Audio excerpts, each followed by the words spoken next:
Hello mga kameses! Ngayong araw po tayo magluluto ng chicken feet. Ito, nagbili pa ako ng kalahating kilong chicken feet. Pero po tayong bawang, luya, sibuyas, toyo, kalamansi, paminta, at ang laurel, at ang aking star margarine. Wala kasi akong butter, kaya nalang ang meron ako. Tsaka ito ang mamasitas. Tsaka meron tayong Sprite na pang timpla. Okay mga kameses, tara po at samahan niyo po ako para lutuin ang aking chicken feet ala Arnie Marikit. Sige na, tara na, magluto na tayo.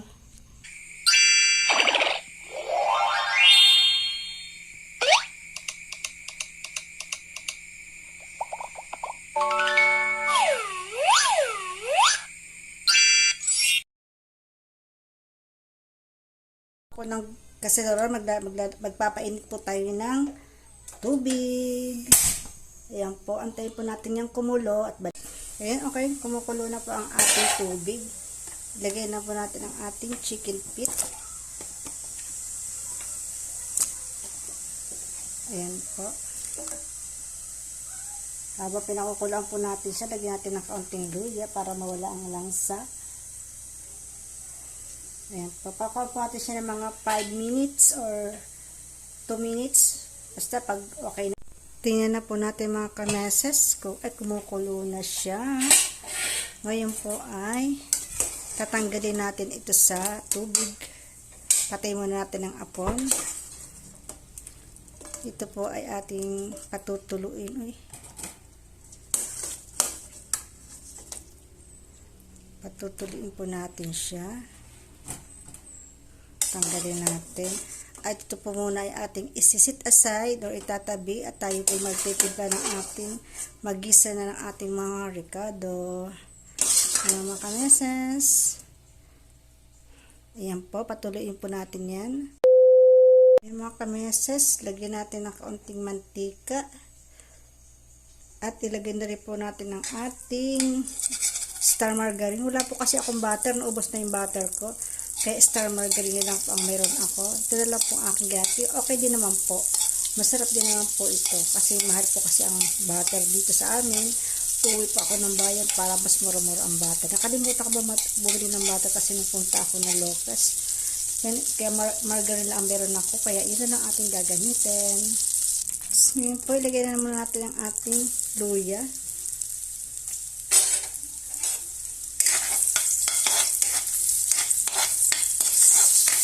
Sunod po natin ang ating bawang. Ayan po.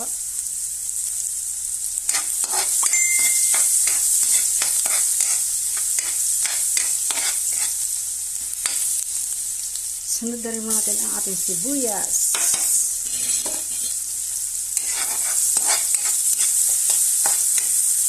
Okay po, ayan na po. Ngayon po ilalagay na natin ang ating chicken feet na pinatulo. Okay po. Halu-haluin lang po natin yung mga kameses. Kaya siya mag-brown-brown.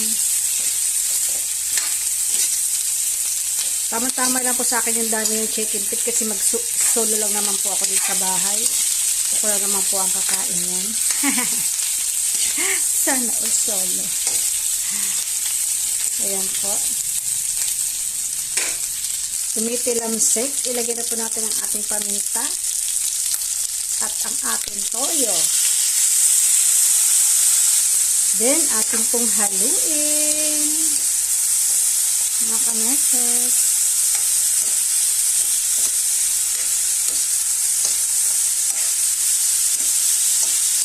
Masarap ito mga kameses. Try nyo gawin sa inyo. Hindi na po kabibili ng ihaw-ihay. Pumipilagtik, ilagdagan naman natin ang ating oyster sauce. Ilagyan na rin po natin yan. Ayan po.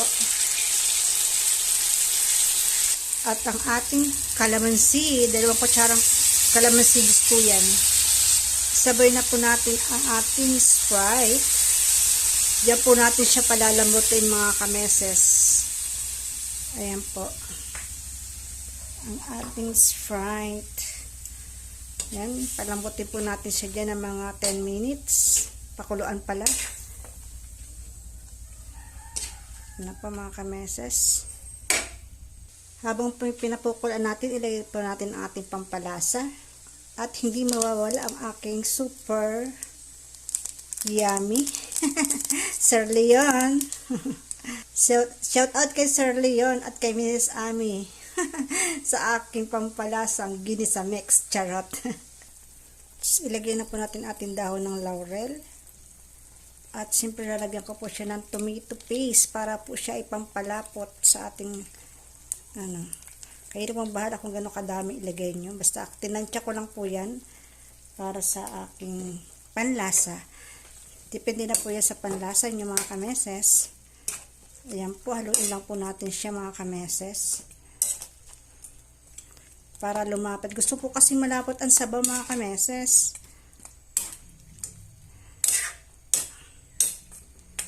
Ayan po.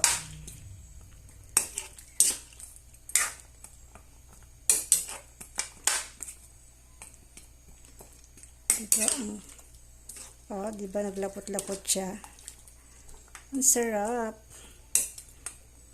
Pakulang po lang natin yan mga kanatas. Lagyan na po natin ating sili kasi gusto ko po lagi may sili at maanghang. Red at green ang nilagay kong sili para po na maanghang-anghang siya. Ayan po. Malapit na siya maluto mga kameses. Yummy na.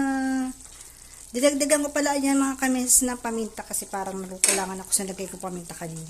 At kameses, lagyan ko din ng 2 kutsarang sugar para nakukulangan ako sa tamis. Ayan, para naglalaban yung tamis, anghang at asim. Ay, tamis, anghang at alat, hindi asim.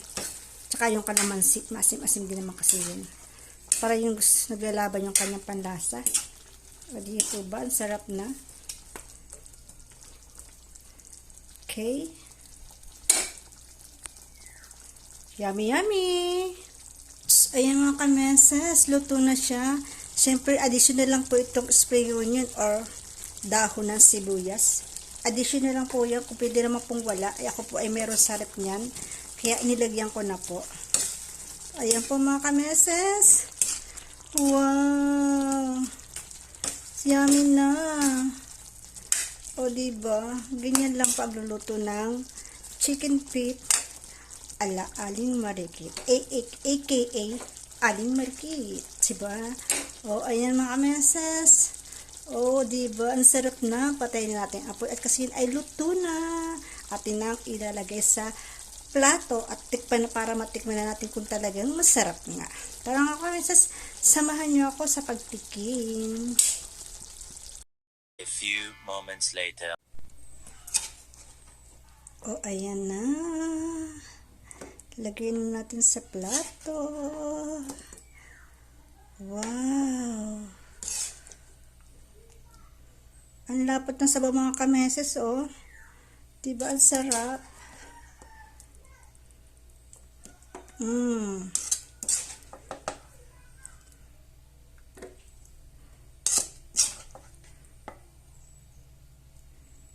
Oh, diba? Yummy talaga. Sayang na sabaw. Ayun natin. Sairin natin yung mga kameses. At yan ang sabaw pa lang mga kameses ay ulam na. Oh, diba mga kameses? Ayan na. Okay, samahan nyo na ako. Salamat sa panonood mga kameses. Love you all. Ayan mga kameses, na ito na siya. Hagod si meses, oh. Sa pagluluto, init kasi. At ito, tikman na natin kung talagang masarap.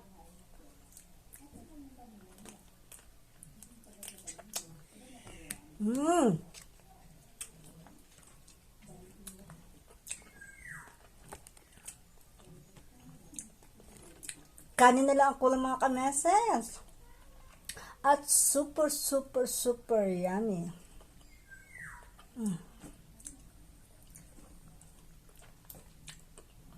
Diba? Ang sarap. Tama kami, saluhan niya ka dito. O diba, malambot pa yung ang kanyang buto. Mga kamesas, bye-bye. Ingat po tayo. Salamat sa panonood. Ingat po tayo and God bless. Bye-bye.